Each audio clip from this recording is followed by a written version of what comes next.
Hi, I'm Megan, and I'm joined by Patrick Cahill today. He's our president of Twice as Nice Recruiting. Patrick, how are you today? Doing great. Thanks for hosting us, Megan. Yeah, of course. And we have Carolee Coleman. She's the VP of Search here at Twice as Nice Recruiting. Carolee, how's it going? No complaints.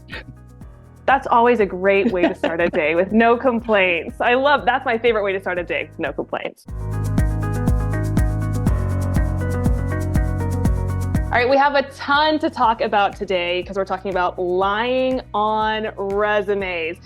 This is the worst thing you can do on a resume, especially if you want the job, right? It's awful, it's terrible, it's something you shouldn't do. And unfortunately, we've seen it suggested on social media. We have seen actual candidates lying on their resumes. It's awful, don't do it. We'll get into why it's bad, but first, let's get to know each other.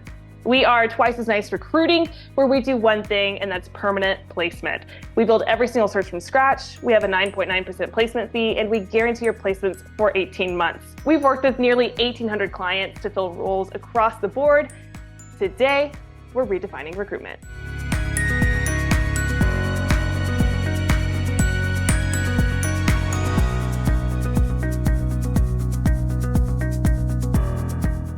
Okay, before we get into lying, why it's bad on a resume, why you should never do it, and why it's the worst thing you can put on your resume, let's talk about what makes a good resume so we can start on a positive note. Carolee, I want to ask you this first. Since you're the VP of Search, you've seen thousands and thousands of resumes, I'm sure. What to you makes a good resume? So I wasn't sure when you started talking about a good resume, if you just want to hear one thing or two things. And so right off the top of my head, two things came to mind, and that's consistent formatting. If your resume does not look consistent throughout, it just is really tough to look at and think about the candidate having good attention to detail. But then also beyond that, numbers backing up their claims. That's really important to me when I'm checking out candidates. So if you're thinking about maybe a sales or marketing or operations candidate and they're talking about the impact that they've had on the companies they've worked with, having some numbers to back up those claims can really be helpful and make someone really stand out. When you talk about the formatting, I think a lot of people get kind of confused on what a good format is. You know, I've seen resumes that have pictures or color, or they have a personal synopsis. Is that kind of the formatting you're talking about? Is that something that people should add, or should we kind of stick to like black and white? Let's just make it simple.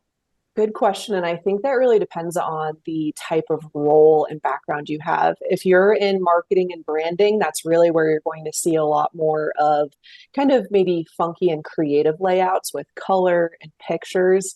But if you're doing a typical maybe sales or accounting type position, that's where it's going to be more basic, just black font throughout. And so you just want to make sure when I say formatting, I mean font sizes, font types, layout. Sometimes if you have bullets in one place and not bullets in the other, it just really sticks out. So just making sure you're having the same flow throughout the entire document. So maybe no pink text, our favorite color. Fine, that's all right. I can see where resumes could be a way to kind of show a little bit of personality, but not too much. Patrick, have you seen personality kind of pop up on a resume, or is there something that you've seen on a resume that made a candidate stick out to you? Yeah, I think what sticks out is, and it's a boring answer, is just like smacks you in the face with relevance and the role in the lead up to their career progression that makes you go, it makes sense that they're applying for this role. It makes sense that they're interested and they think they're qualified.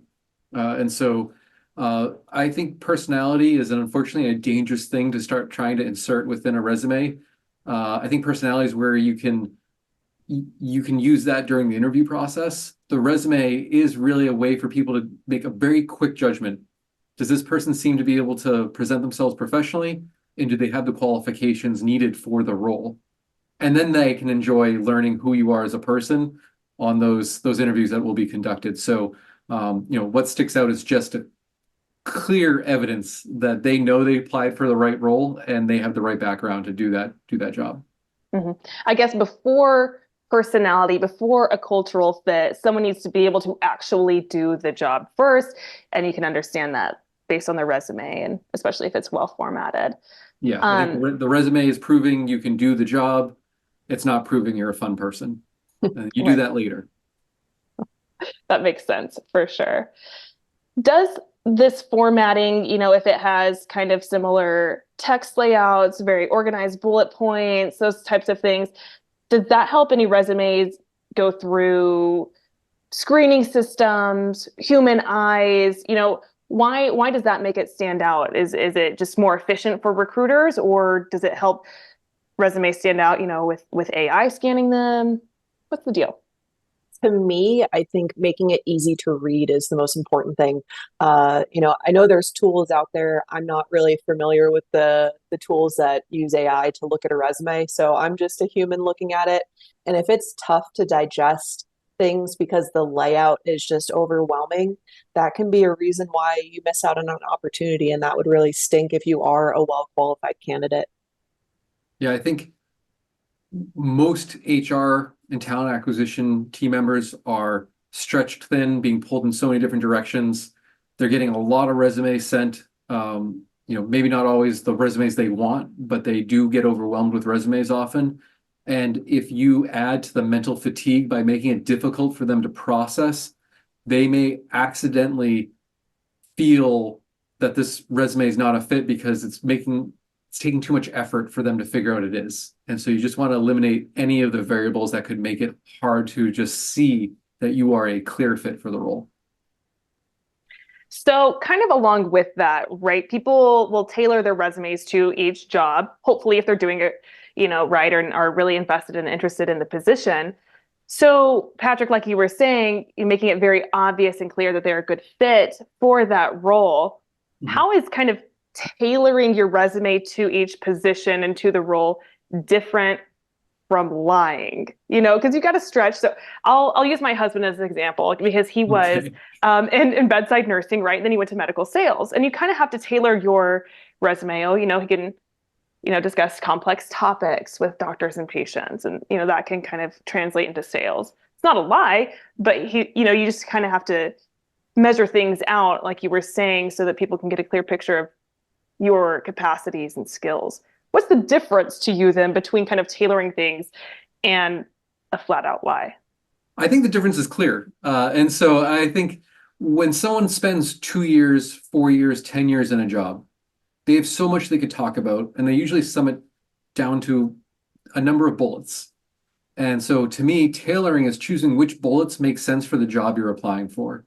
So if you're applying for a role that seems to be emphasizing the need to contribute from a sales perspective, then maybe the bullets you should be emphasizing are your ability to persuade clients to increase their engagement, introduction of new products and the adoption of that product to your client base, the size of the deals that you're working compared to your peers, how you've met quota if there was one.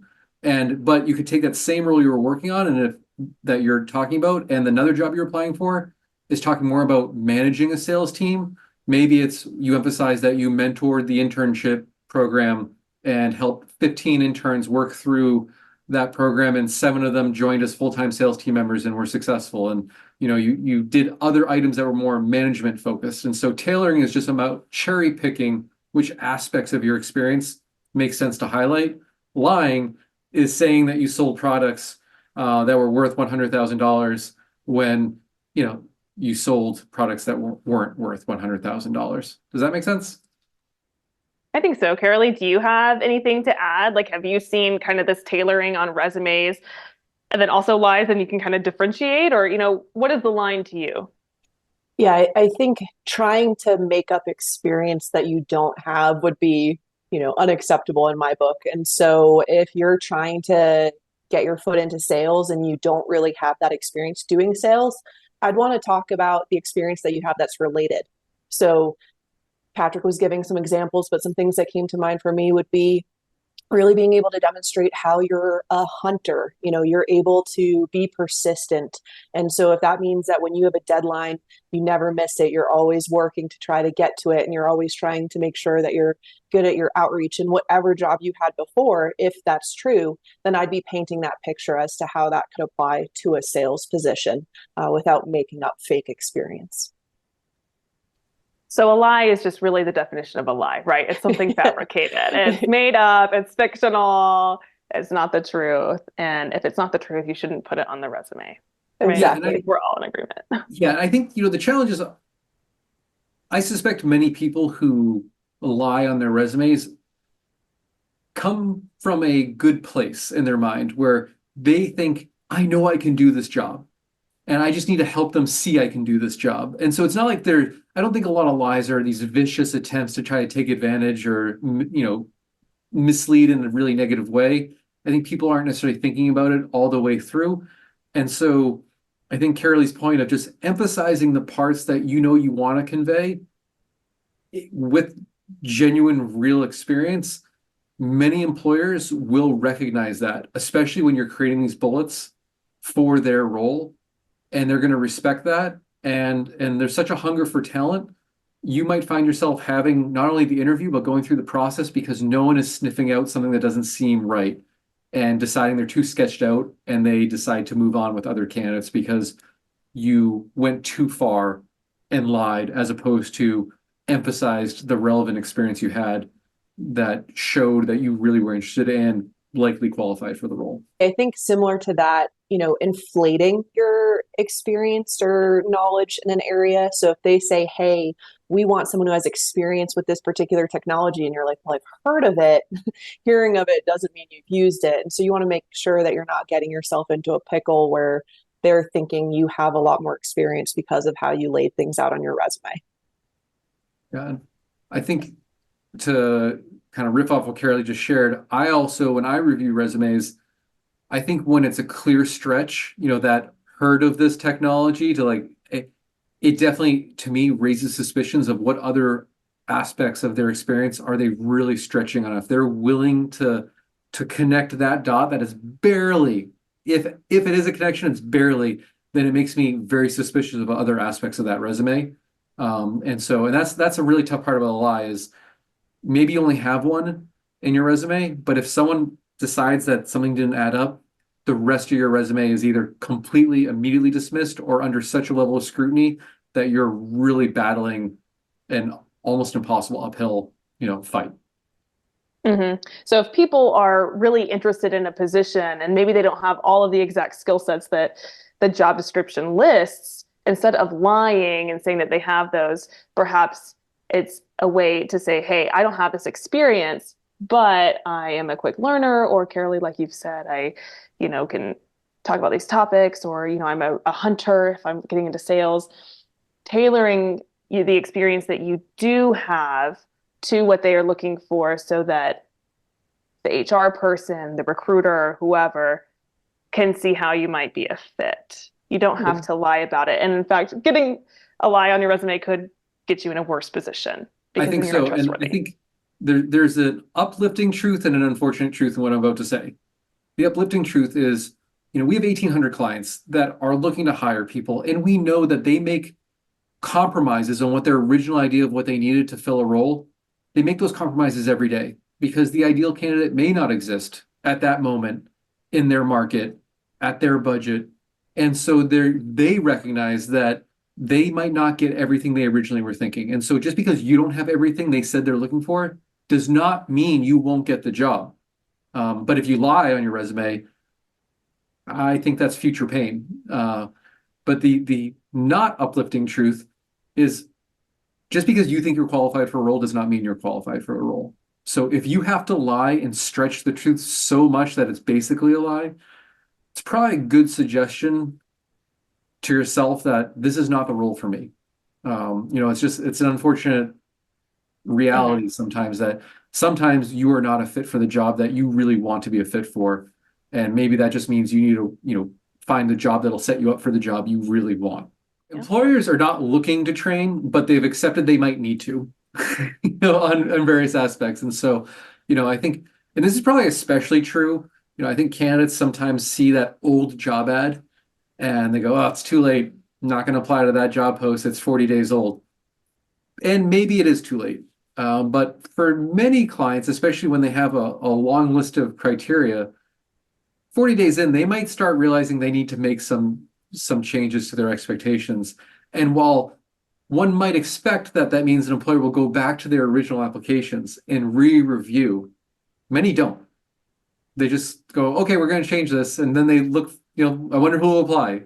And so coming in later in the process with 75% of what the client's looking for, or sorry, the employer, I think of them as clients, but to you, they're a potential employer. 40 days later from the point they posted that job, there's a strong chance you might get the consideration they might have unfortunately not given on day one of that search. Yeah, that makes a lot of sense. That makes a lot of sense for sure. Carolee, have you seen lies on a resume going through the thousands of resumes that you do? Have you seen lies, and like how do you spot them? Is it just from doing research, or are you like, oh, that's obviously a lie, Unfortunately, I've seen many, many lies. I mean, there's so many different ways that you can kind of spot check and try to dig in and figure out what's going on. But one of the simplest ways is if you apply and share a resume and it is so wildly off from your LinkedIn profile. I mean, we always look at that, and it's just so simple to see that dates aren't aligning or companies aren't aligning or titles. And it makes it so right off the bat, there's questions around the candidate and we're less likely to consider them. And I would assume that goes across the board with all types of people hiring. I think many candidates don't appreciate how much research many employers do before they get on the phone with a candidate. And so I'm not saying all employers do, but there's a whole lot of Googling, a whole lot of, oh, they manage 12 people at that company. Let me Google that company. Wait, that company only has 6 employees on LinkedIn. How did they manage 12 people in their department if there's only 6 people at the company? And that level of scrutiny. Or the person said they live at this place, but then I look at their Facebook profile that's publicly accessible, and they're nowhere close to that place. And so, unforced, unnecessary lies that may have had good intent will lead to immediate, too sketchy, I'm moving on. And it even makes me think of how much it can impact you as a candidate and your opportunity, your search for a new opportunity. And a situation that comes to mind is we had a role that we were working on that did not require a bachelor's degree. It was not needed of the candidates. We got the candidate all the way to the offer stage. They accepted the offer. When they accepted the offer, our client asked for proof that they had graduated college because it was on their resume. They had lied. They lost that offer, but it was not even a requirement. So they lost the offer because they lied. And so it's one of those things that it can really impact you when you're searching for a job, even that late in the game, right? They thought they had the job in the bag. Yeah. And I would assume employers can kind of talk to each other, or especially as a recruiter, you might see the same person come across for a few different roles. And then even if they stop lying, put in a really legitimate resume, change their ways, turn over a new leaf, you still kind of have that idea in your mind of, oh, well, I don't know if we can trust this person. Mm-hmm. Yeah. What's real? What's real? Yeah, I mean, I think for an organization like ours, where we do represent so many jobs and we're processing hundreds of thousands of resumes a year, that could be an unfortunate thing to overcome with an organization that has a memory. And so I think large employers too, if you pull that with, say, you're applying to a major corporation, you might be forever, not going to be considered from that corporation. But there's not a credit bureau of employers with their, resume integrity where they report to each other on, this person. So the good news is there's always an opportunity to turn over a new leaf with all the other organizations that you did not make that unfortunate mistake with. And I think building on that, it's important to realize that so many people have a database of all the resumes that they've received in the past, and something that can be concerning. While we talked about tailoring your resume to a particular job, that's generally your bullets around, where you performed and excelled and met goals. But when we're seeing that resumes are completely different, titles, organizations, and it's the same person, that is tailoring that's not going to help you. Yeah, that's now lying. Yeah. And we've definitely seen it. And so that's if, organizations have that database of resumes, and it will usually call out when someone has applied in the past. And so that's something to keep in mind, is that we have that historical record. You got a permanent record. It's giving elementary school terrors. Permanent record. Oh no, don't do it. Don't lie. Go on your permanent record. Oh, that's awful. Well, I feel like we should close out on a positive note, because we talked about what not to do, some bad things on resumes, and how it can hurt candidates in the long run. But I'm curious if y'all have a quick tip for candidates, something positive to end on that maybe you could share to help anyone in their job search, near or far, no matter where they're at. Patrick, we'll start with you. What's your tip for a candidate? Yeah, so a quick tip, I mentioned that at the very early stages, employers are quickly reviewing resumes. So you want to make it very easily digestible that you're qualified.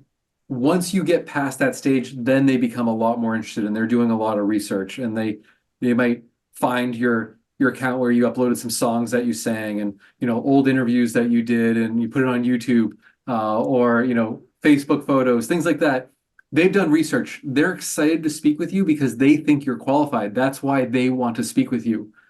And I think the number one tip I would give is make sure they know you're just as excited and interested and as well researched as they are about them, because it is a very human aspect where they want to feel like you're coming in there knowledgeable about what you're thinking about potentially doing for the next X number of years with them. So do your research and make it clear you did your research.